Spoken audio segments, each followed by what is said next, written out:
حضرت ابو ہریرہ رضی اللہ تعالی عنہ سے روایت ہے، رسول اللہ صلی اللہ علیہ وآلہ وسلم نے فرمایا، جب مومن کی روح نکلتی ہے تو دو فرشتے اسے لے کر اوپر چڑھتے ہیں۔ حماد راوی نے بیان کیا ہے، آپ نے اس کی اچھی خوشبو کا ذکر کیا اور کستوری کا ذکر کیا۔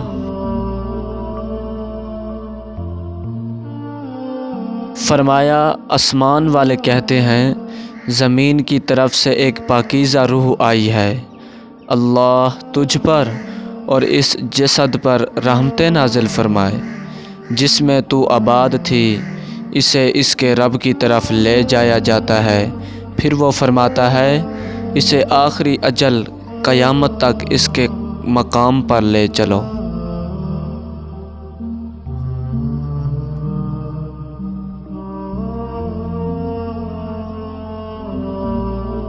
آپ صلی اللہ علیہ وآلہ وسلم نے فرمایا،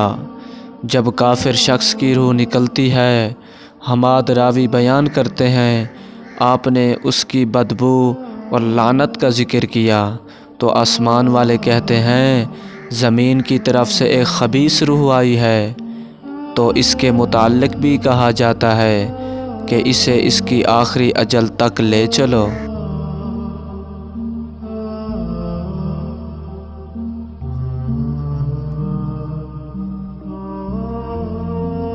ابو ہریرہ رضی اللہ تعالی عنہ بیان کرتے ہیں، رسول اللہ صلی اللہ علیہ وآلہ وسلم نے اپنے جسم والے کپڑے کو اس طرح اپنی ناک پر رکھ لیا